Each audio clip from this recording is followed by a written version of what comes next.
எட்டாம் வகுப்பு இயல் 6 புணர்ச்சி இலக்கணத்தை பார்க்கலாம்.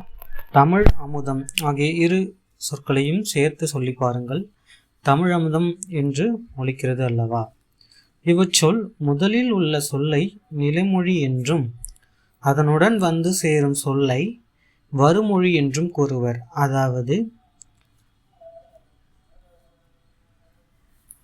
தமிழுங்கிறது நிலைமொழி, அமுதம் அப்படிங்கிறது வருமொழி. ஓகேங்களா? இவ்விரு சொற்களும் சேரும்போது நிலைமொழியின் இறுதி எழுத்தும் வருமொழியின் முதல் எழுத்தும் இணைகின்றன. இவ்வாறு நிலைமொழி ஈரும் வருமொழி முதலும் இணைவதை புணர்ச்சி என்கின்றோம். நிலைமொழியின் இறுதி எழுத்து உயிரெழுத்தாக இருந்தால் அது உயிரிற்று புணர்ச்சி எனப்படும். இங்கே எக்ஸாம்பிள் கொடுத்துருக்காங்க பாருங்க. எடுத்துக்காட்டு சிலை கூட்டல் அழகு, சிலை அழகு. இந்த லையில் லையை பிரிச்சிங்கன்னா இல் கூட்டல் ஐ லைன்னு வரும். அந்த இல் என்ன எழுத்து? இல் கூட்டல் ஐ லை. இந்த இல் ப்ளஸ் ஐ உயிர் எழுத்து. ஸோ நிலைமொழியின் இறுதி எழுத்து உயிரெழுத்தாக இருந்தால் அது உயிரிற்று புணர்ச்சி எனப்படும். நிலைமொழியின் இறுதி எழுத்து மெய் எழுத்தாக இருந்தால் அது மெய்யீற்று புணர்ச்சி எனப்படும்.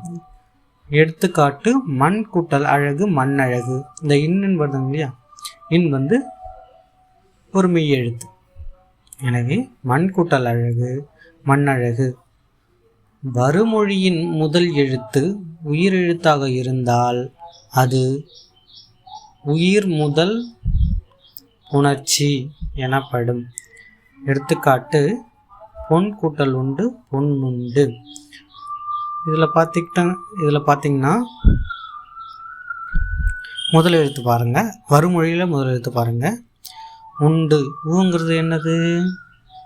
உயிரெழுத்து. ஸோ வருமொழியின் முதல் எழுத்து உயிரெழுத்தாக இருந்தால் அது உயிர் முதல் புணர்ச்சி எனப்படும். வருமொழியின் முதல் எழுத்து மெய்யெழுத்தாக இருந்தால் அது மெய் முதல் புணர்ச்சி எனப்படும். எடுத்துக்காட்டு பொன் சிலை. இந்த சியை பிரித்து பாருங்கள். இச் கூட்டல் சி இச் கூட்டல் இ சி. பொன் சிலை பொற் சிலை என மெய் முதல் புணர்ச்சி எனப்படும்.